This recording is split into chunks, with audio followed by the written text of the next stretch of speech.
नमस्कार विद्यार्थी मित्रों, सरस्वती ग्रुप संचालित ई लर्निंग सिस्टम में आप सब विद्यार्थियों हार्दिक स्वागत है। ધોરણ 12 નામના મૂળ તત્વો પાર્ટ 1 આપણે અત્યારે અભ્યાસ કરી રહ્યા છીએ। ચેપ્ટર નંબર 2 ભાગીદારી પેઢીના વાર્ષિક હિસાબો। લાસ્ટ લેક્ચરમાં મિત્રો આપણે છે એ ઉદાહરણ 6 કર્યું હતું અને સ્વાધ્યાયનો દાખલા નંબર 13મો કર્યો હતો। રેડી, આગળ વધીએ। સ્વાધ્યાયનો દાખલા નંબર 14 જે તમારી ચોપડીના પેજ નંબર 83 પર આપેલો છે। ફટાફટ રકમ તમારી સામે અને કેલ્ક્યુલેટર છે એ પાસે રાખજો જેથી કરીને સરળતાથી ગણતરી કરી શકાય। રેડી, તો સ્ટાર્ટ કરીએ। આપેલું છે કે ધર્મ અને કર્મ મૂડીના પ્રમાણમાં એક ભાગીદારી પેઢીનો નફો નુકસાન વહેંચતા ભાગીદારો છે। નીચેની માહિતી પરથી વાર્ષિક હિસાબો તૈયાર કરો। રેડી, વાર્ષિક હિસાબો તૈયાર કરવાનું કીધું છે અને કાચા સરવૈયામાં જોતા કે વેપાર ખાતે કે નફા નુકસાન ખાતે એવું છે નહીં, એટલે બધા જ ખાતા તૈયાર કરવા પડશે। પહેલું તૈયાર થશે વેપાર ખાતું, મિનિમમ 15 લીટીનું, નફા નુકસાન ખાતું 1 પેજનું, નફા નુકસાન ફાળવણી ખાતું 10 લીટીનું। જો અહીં ચાલુ ખાતા તૈયાર કરવું પડશે કારણ કે ચાલુ ખાતા કાચા સરવૈયામાં જો ચાલુ ખાતું સૌથી છેલ્લી એન્ટ્રી ઉધાર બાજુ અને જમા બાજુ ચાલુ ખાતું આપ્યું છે, એટલે મૂડી ખાતાને બદલે કેવા ખાતા? ચાલુ ખાતા અને પાકું સરવૈયું। આ 10 લીટીનું, આ 10 લીટીનું અથવા એક પેજમાં 15 લીટીનું અને આ એક પેજનું આ પ્રમાણે તૈયાર થશે। ઉપરના હેડિંગ શું આવશે?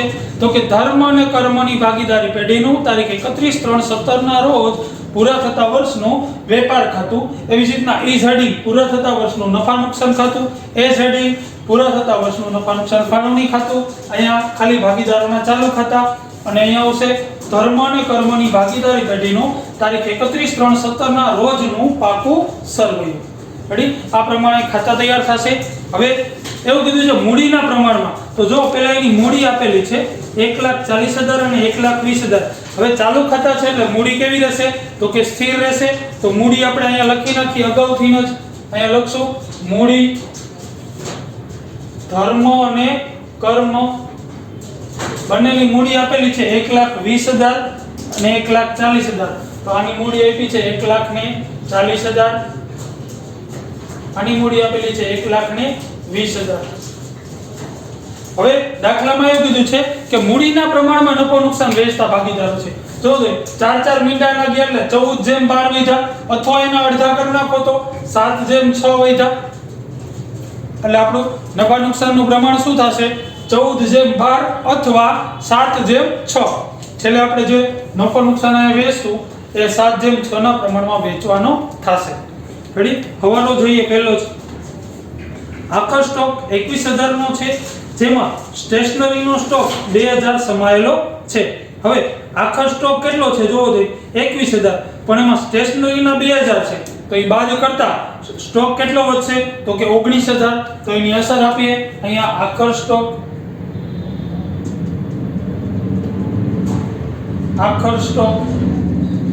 કેટલો? તો કે 19,000। હવે એની બીજી અસર આપી દઈએ આખા સરવૈયામાં મિલકત લેણા બાજુ, અહીંયા લખશો આખો સ્ટોક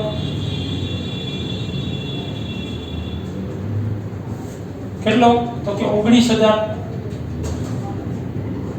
હવે એવું કીધું છે કે જેમાં સ્ટેશનરીનો સ્ટોક કેટલો છે? તો કે 2,000। જો સ્ટેશનરી ખર્ચ ઉધાર બાજુ ક્યાંક આપેલું હશે, જો આપેલા છે 7,000, સ્ટેશનરી ખર્ચ આપણને આપ્યો છે 7,000, તો અહીંયા લખશો પહેલા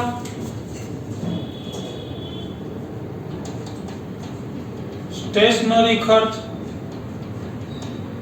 7,000 આપ્યો છે, ખર્ચ કરીને આપ્યો છે આપણે સ્ટેશનરી બધી લઈ આવ્યા છે 7,000 ની, પણ હજી 2,000 ની તો આપણી પાસે પડી છે, તો એ માઈનસ આખો સ્ટોક જે આપણા માટે મિલકત કહેવાય 2,000 પડ્યા છે, તો સ્ટેશનરીનો વપરાશ કેટલો થયો?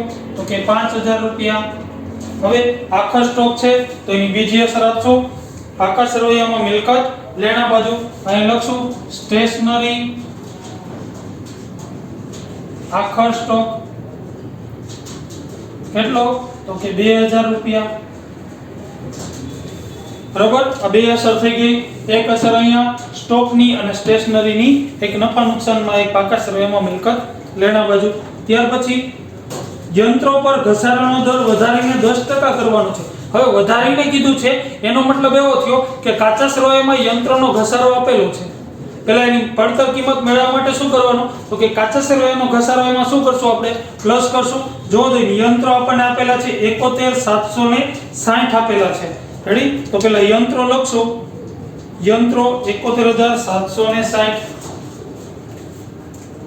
અહીંયા લખશું યંત્રો 71760 હવે એમાં પ્લસ કરશું ઘસારો કયો તો કે કાચા સરવૈયામાં આપેલો હશે એ તો જે કાચા સરવૈયામાં એની નીચે જ ઘસારો આપ્યો છે કેટલો 6240 6240 આપણી પડતર કિંમત મળી ગઈ ટોટલ કરીએ 7160 પ્લસ 6240 એટલે 13400 બરાબર આની પડતર કિંમત થઈ 13400 હવે હવાલાનો ઘસારો આમાંથી બાદ કરશો માઈનસ ઘસારો કેટલો ગણવાની સૂચના છે તો કે ઘસારો છે 10%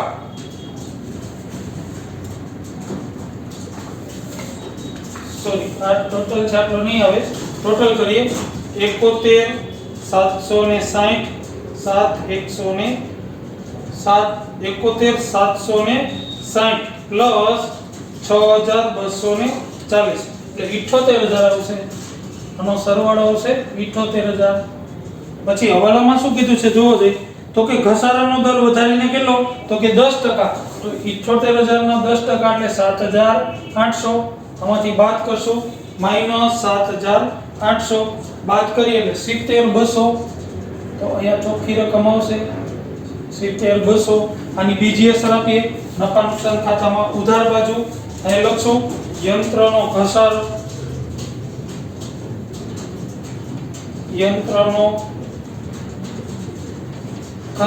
કેટલો ગણ્યો તો કે 7800 ત્યાર પછીનો હવાલો જોઈએ હવાલા નંબર 3 રૂપિયા 1000 નું ઉધાર વેચાણ ભૂલથી ખરીદ પરતમાં નોંધમાં નોંધાયું છે હવે જોવો છે ખરીદ પરત પહેલા તો છે એ હતું શું ભૂલ સુધારણાનો હવાલો એનો નિયમ છે ખોટું એમાંથી બાદ કરો સાચું એમાં પ્લસ કરો તો અહીંયા શું કીધું છે 1000 નું ઉધાર વેચાણ હતું ઉધાર વેચાણ ભૂલથી શેમાં નોંધ થઈ ગઈ તો કે ખરીદ પરતમાં નોંધ થઈ ગઈ રેડી તો પહેલા આપણે ખરીદી લખી નાખી ખરીદી 80000 આપી છે તો અહીંયા લખશું પહેલા શરૂ સ્ટોકની જગ્યા છોડી અને લખશું ખરીદી અંદરની સાઈડ 80000 હવે એવી રીતના વેચાણ લખી નાખી સામે બાજુ વેચાણ આપ્યું છે 1,20,000 તો અહીંયા લખી નાખી વેચાણ 1,20,000 હવે શું કીધું છે ખરીદ પરત કેટલું છે જોવો દે ખરીદ પરત આપ્યું છે માલ પરત ઉધાર 2000 તો અહીંયા લખશું માઈનસ માલ પરત કેટલું તો કે 2000 તો વેચાણ પરત કેટલું આપ્યું છે તો કે એની નીચે જમા આપ્યું છે વેચાણ પરત 3000 તો અહીંયા લખશું માલ પરત કેટલા તો કે 3000 આપણે કાચા સરવૈયાની અસર આપી દીધી હવે હવાલામાં એમ કીધું છે કે હતું ઉધાર વેચાણ હતું નોંધ શેમાં થઈ ગઈ તો કે ખરીદ પરતમાં બરાબર ખરીદ પરતમાં આપણે બાદ કરી નાખ્યા કેટલા તો કે 1000 રૂપિયા આપણે બાદ કર્યા છે તો પહેલામાં શું કરવું પડશે પ્લસ ભૂલથી નોંધેલ કેટલા તો કે 1000 અને અહીંયા પ્લસ કરશું નહીં નોંધેલ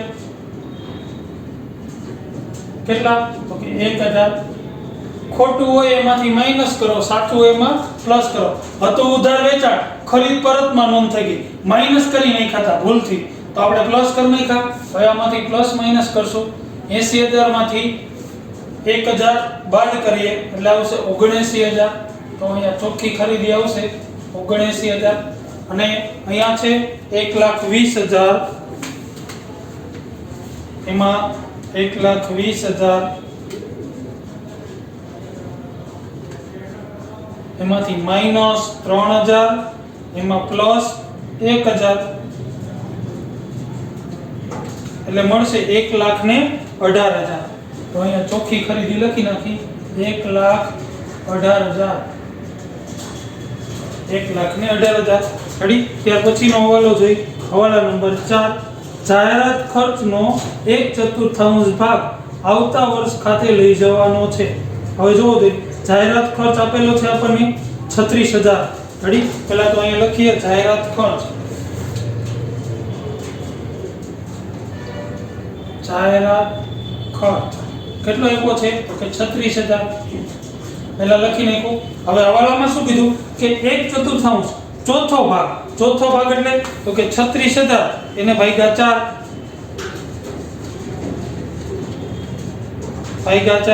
એટલે કેટલા આવશે તો કે 9,000 રૂપિયા। શું કીધું છે આવતા વર્ષે લઈ જવાનો છે। ખર્ચ આપણે આ વર્ષે કરી નાખ્યો પણ કયા વર્ષનો છે આવતા વર્ષનો, તો અગાઉથી ચૂકવેલ ખર્ચ કહેવાય। તો અહીંયા બાદ કરશું માઈનસ અગાઉથી ચૂકવેલ કેટલા તો કે 9,000, અહીંયા વધશે કેટલા તો કે 27,000। અગાઉથી ચૂકવેલ છે, મિલકત લેણા બાજુ અસર આપીએ, અહીં લખશું અગાઉથી ચૂકવેલ જાહેરાત ખર્ચ કેટલા તો કે 9,000 બરાબર। આ રીતના છે એ હવાલા 4 હતા, ચારેયની આપણે અસર આપી દીધી। હવે જોઈએ આંતરિક હવાલા, પહેલેથી જોતા જઈ। પહેલા તો પગાર આપ્યું છે જો 13,200, પગાર આપણને આપેલો છે 13,200, ઉધાર બાજુ છે એટલે આ બાજુ જ લખશું, અહીં લખશું પગાર 13,200 આપ્યા છે, પણ એમાં તારીખ આપી છે જોવો જોઈએ, તારીખ આપેલી છે 28/2/17 સુધી। ખરેખર આપણે ચૂકવવો ક્યાં સુધીનો હોય તો કે 31/3, એનો મતલબ એવો ફેબ્રુઆરી સુધીનો ચૂકવેલો છે, 11 મહિનાનો ચૂકવેલો છે। તો 1 મહિનાનો ચૂકવવાનો બાકી રહેશે તો કે આપણે 13,200 એને ભાગ્યા 11 કરો એટલે 1 મહિનાનો મળી જાય 1,200 રૂપિયા રેડી।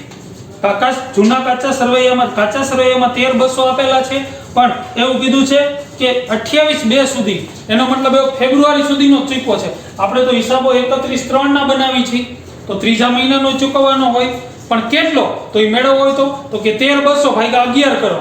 આ 13,200 છે 11 મહિનાનો છે, એને ભાગ્યા 11 કરો એટલે 1 મહિનાનો મળી જશે કેટલો તો કે 1,200 રૂપિયા। તો અહીંયા પ્લસ કરશું, પ્લસ ચૂકવવાનો બાકી કેટલો તો કે 1,200 રૂપિયા,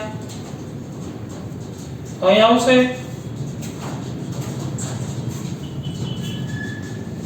14,000 રેડી। હવે ચૂકવવાનું બાકી છે એટલે બીજી અસર અહીંયા આપી દઈએ, ચૂકવવાનો બાકી પગાર કેટલો તો કે 1,200 રૂપિયા। ત્યાર પછી જોઈએ ઉધાર બાજુ એકેય છે નહીં। ત્યાર પછી જમા બાજુ જો, જમા બાજુ આપેલું છે ધર્મની લોન, ભાગીદાર છે, પેલા તો ભાગીદાર છે, ધર્મની લોન આપી છે 30,000, તો અહીંયા પેલા લખી નાખી ધર્મની લોન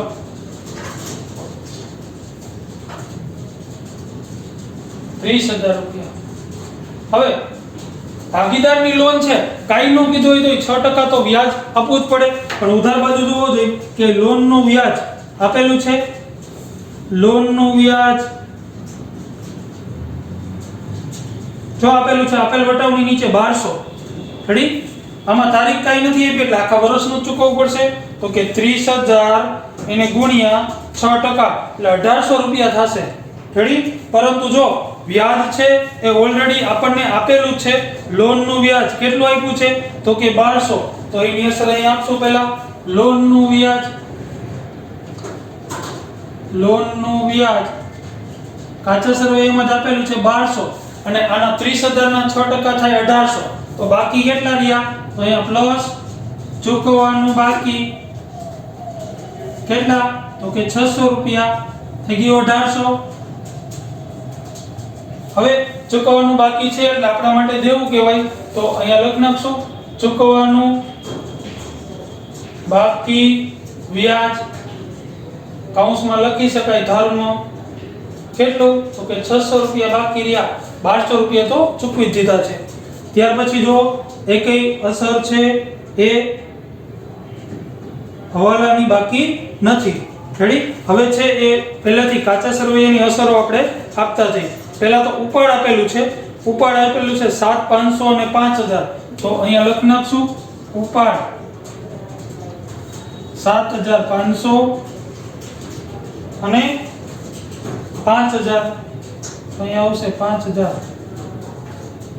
ત્યાર પછી શરૂનો સ્ટોક 15000, તો અહીંયા લખશું શરૂઆતનો સ્ટોક કેટલો, તો કે 15000. ત્યાર પછી ખરીદી આવી ગઈ, માલ પરત જમા આવી ગયું. લેણું જોવો જોઈએ, લેણું એટલે દેવાદારો આપેલા છે, પરંતુ જોવો જોઈએ ક્યાંય દેવાદારો આપેલા છે 27400. જો એનો હવાલો બાકી રહી ગયો, પહેલા અહીં લખી નાખું લેણું 27400. હવે આપણે કીધું છે કે આમાં કાલખાત ગણતા પહેલા જોઈ લેવાનું કે વેચાણની એકેય અસર, વેચાણમાં પ્લસ માઈનસ થાય એવી અસર એકેય બાકી છે, તો કે હા. જો ત્રીજો હવાલો નહીં નોંધેલ વેચાણમાં પ્લસ થયું, તો આમાં પણ શું થાય પ્લસ, તો એ લખી નાખી નહીં નોંધેલ કેટલા, તો કે 1000, એટલે અહીં આવશે 28400. બરાબર. જો કે આની એવરેજ આપી દેવાનું હોય, પણ આપણે છેલ્લે એટલા માટે આપ્યું કે જોઈ લેવાનું કે ઘાલખાત કે એને લગતી કોઈ બાબતો બાકી છે, તો કે આમાં કે ઘાલખાતનો હવાલો કે કાઈ છે નહીં.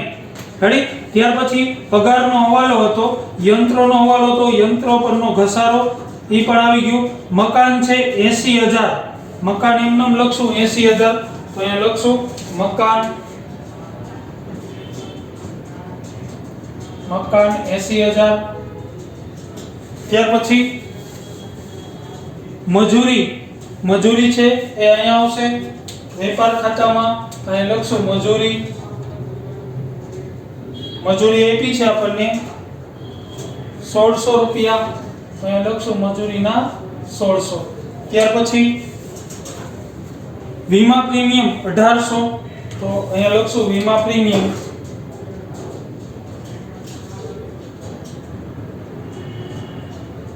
1800.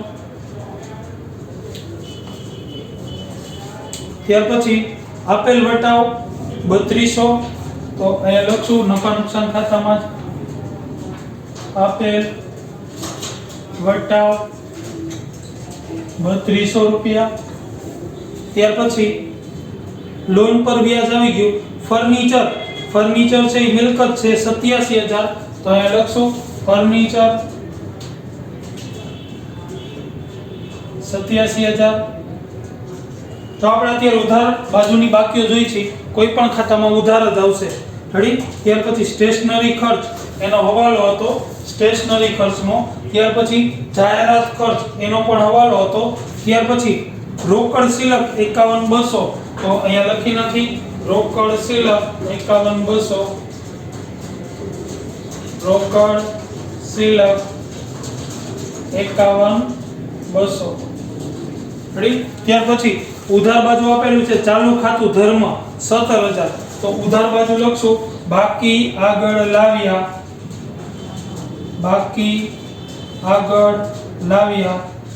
ધર્મના ખાનામાં 17000. રેડી. હવે આ ઉધાર બાકી હતી, કોઈ પણ ખાતામાં ઉધાર જ અસર આપી. હવેની બાકી છે જમા બાકી, કોઈ પણ ખાતામાં કઈ બાજુ આવશે જમા બાજુ. જો મૂડીની અસર આપણે અગાઉ આપી દીધી છે, વેચાણ આવી ગયું, માલ પરત ઉધાર આવી ગયું, દેવું એટલે આપણા લેણદારો પણ એને કહેવામાં આવે છે. દેવું કેટલું છે જોવો દે, તો કે 79000 દેવું આપેલું છે 79000. બરાબર. 79000, તો અહીંયા પેલા છે એનો હવાલો હતો, એટલે એની અસર હવે આપી દે દેવું 79000. બરાબર. જો અહીંયા ખરીદીમાંથી 1000 છે એ માઈનસ થયા હતા, જો માલ પરતના, કારણ કે માલ પરત છે એ વધારે નોંધાઈ ગયો હતો. રેડી. માલ પરતમાં આપણે છે પ્લસ કર્યા હતા, એટલે અહીંયા લેણું છે એ આપણે શું કરશું, તો કે બાદ કરશું. લેણું દેવું આપેલું છે 79000, એમાં ખરીદીમાં શું થયું વધારો. જો માલ પરત આપણે માઈનસ કર્યું હતું 2000, પણ માલ પરત ઓછું હતું એટલે ખરીદી એટલી વધે નકર ખરીદી 78,000 જ થાય, પણ ખરીદીમાં વધારો થયો એટલે અહીંયા પણ વધારો કરવો પડશે. અહીંયા લખવું પડશે ભૂલથી નોંધેલ કેટલા, તો કે 1000. તો કેટલા આવી ગયા, તો કે સરવાળો કરો એટલે કુલ આવી જશે 80,000. તો અહીંયા લખી નાખી 80,000. એનો મતલબ એવો થયો મિત્રો કે જે ભૂલ સુધારણાનો હવાલો હતો એટલે કે હવાલા નંબર 3 1000 નું ઉધાર વેચાણ ભૂલથી ખરીદ નોંધમાં નોંધાઈ ગયું. કેટલી અસર આપી આપણે? 4. પહેલી અસર વેચાણ નોંધ હતું તો વેચાણમાં ભૂલથી વેચાણ હતું એ ખરીદ પરતમાં નોંધાઈ ગયું હતું, બરોબર. એટલે ખરીદીમાંથી શું કર્યું, માલ પરતમાંથી બાદ કર્યું એટલે ખરીદીમાં પ્લસ થયું, વેચાણમાં પ્લસ થયું, અહીંયા દેવાદારમાં પ્લસ થયું અને લેણદારમાં પણ શું થશે, પ્લસ થશે. રેડી. ત્યાર પછીનો હવાલો મજૂરીના બાકી દેવા, બરાબર. આપણા માટે દેવ કહેવાય તો અહીંયા લખશું મજૂરીના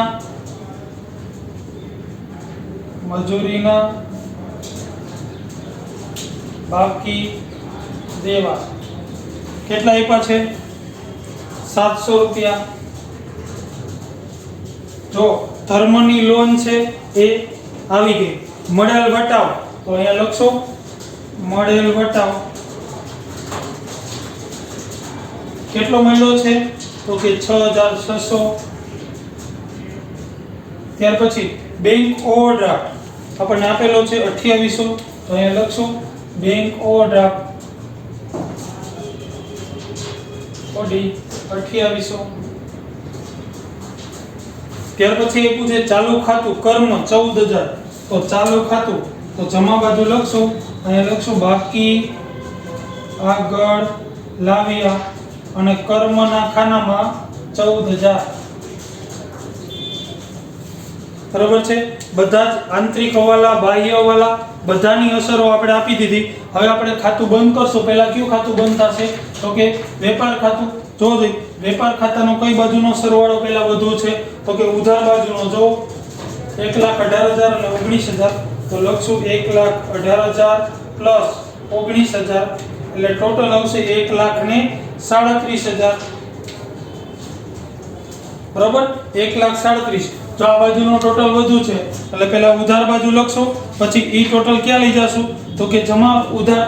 અહીં પહેલા જમા બાજુ લખીએ ટોટલ 1,37,000 એને આપણે છે ઉધાર બાજુ લઈ જઈએ એટલે તફાવતની રકમ આપણને ઉધાર બાજુ મળશે. બાદ કરીએ જોવો જોઈએ 1,37,000 minus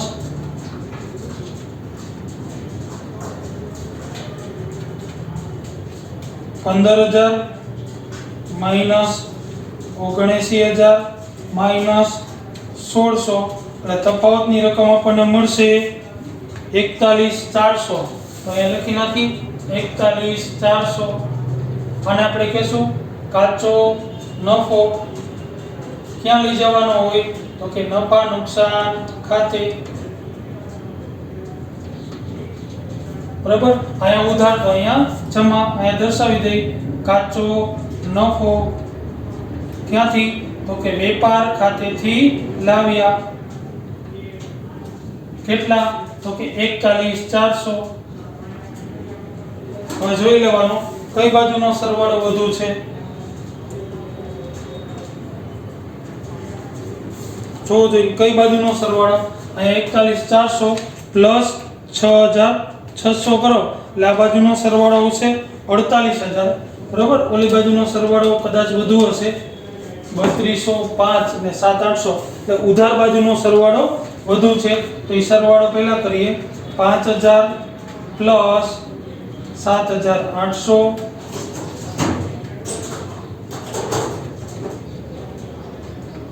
plus 27,000 plus 14,000 plus 1,800 plus 1,800 plus 3200 એટલે મળશે કુલ ટોટલ 61,100. આ બાજુનો સરવાળો 3 1 4 અહીંયા 4,400 આવશે. 4,400 એટલે ટોટલ કુલ મળશે આપણને 61,000 કુલ ટોટલ મળશે ઉધાર બાજુનો 61000, આ બાજુ જમા બાજુ દર્શાવીએ 61000. હવે એમાંથી બાદ કરશું આપણે રકમ, એટલે કે 6600 માઈનસ 41400, એટલે તફાવતની રકમ આપણને મળશે 13000. તો આ 13000 મળી અને આપણે કહેશું ચોખ્ખી ખોટ. ચોખ્ખી ખોટ ક્યાં લઈ જવાની હોય? તો કે નફા નુકસાન ફાળવણી ખાતે લઈ ગયા. ઘડી અહીંયા જમા તો અહીંયા ઉધાર. અહીંયા લખશું ચોખ્ખી ખોટ કૌંસમાં નફા નુકસાન ખાતેથી લાવ્યા. કેટલા? તો કે 13000. બરાબર. આ બાજુ કાંઈ નથી એટલે ટોટલ યાદ થશે 13000. આ બાજુ દર્શાવીએ 13000. આ બાજુ તફાવતની રકમ પણ 13000. આને આપણે કહેશું વહેંચણી પાત્ર ખોટ. હવે દાખલાની શરૂઆતમાં જેવું કીધું હતું કે મૂડીના પ્રમાણમાં નફો નુકસાન વેચે છે. મૂડીનું પ્રમાણ 14/12 અથવા 7/6. તો આપણે વેચી દઈએ 7/6 માં. જોવો જોઈએ ધર્મ અને કર્મ. તો તે વેચવાય નહીં પડે કારણ કે આ બેયનો સરવાળો કેટલો? 7 ને 6, 6 દુ 12 ને 1 13, અહીંયા 13000. તો આમાં આવશે 7000 અને 6000. બરોબર. તો અહીંયા લખી નાખીએ ઉધાર બાજુ વહેંચણી પાત્ર ખોટ કેટલા? તો કે 7000 અને 6000. હવે જો ચાલુ ખાતામાં કોઈ પણ બાજુનો સરવાળો છે વધારે કે ઓછો હોઈ શકે. ટોટલ કરીને જોઈ લેવાનું પહેલા કઈ બાજુનો સરવાળો છે એ વધુ છે કેનો. હવે આમાં જોવો જોઈએ આમાં આ બાજુનો સરવાળો વધુ છે તો આપણે પહેલા એનો સરવાળો કરશું. 17000 પ્લસ 7500 પ્લસ 7000 એટલે 31500. આ બાજુનો સરવાળો આવશે 31500. અહીંયા દર્શાવીએ 31500. અહીંયા તફાવત એ જ મળશે 31500. આને આપણે કહેશું બાકી આગળ લઈ ગયા. બરાબર. આ બાજુનો સરવાળો 6 દુ 12, 5 દુ 10 ને 11000. તો આ બાજુનો સરવાળો વધુ હશે 14000. અહીંયા દર્શાવીએ 14000. એમાંથી 11000 બાદ કરો એટલે મળશે 3000. આને આપણે કહેશું બાકી આગળ લઈ ગયા. રેડી. જે તફાવતની રકમ છે એ ઉધાર બાજુ મળે. જે તફાવતની રકમ ઉધાર બાજુ મળે એને જમા બાજુ દર્શાવવાની હોય. જમા બાજુ મળે એ ઉધાર બાજુ દર્શાવવાની હોય. તો પહેલા છે એ અહીંયા ઉધાર છે એ જમા એટલે કે મૂડી દેવા. અહીં લખી નાખી ચાલુ ખાતું. કેનું? તો કે કર્મ. કેટલા મળ્યા? તો કે 3000. અને લખી નાખી 3000. તો એ જ રીતના મિલકત લેણા બાજુ લખી નાખી ચાલુ ખાતું.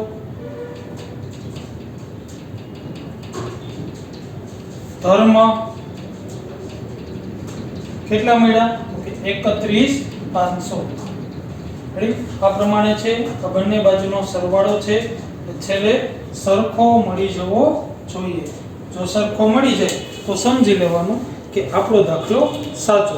તો સરવાળો કરીએ પહેલા 1,40,000 plus 1,20,000 plus 3000 plus 2800 plus 600 plus 1200 plus 30,000 plus 80,000 plus 700 એટલે ટોટલ મળશે 3,78,300.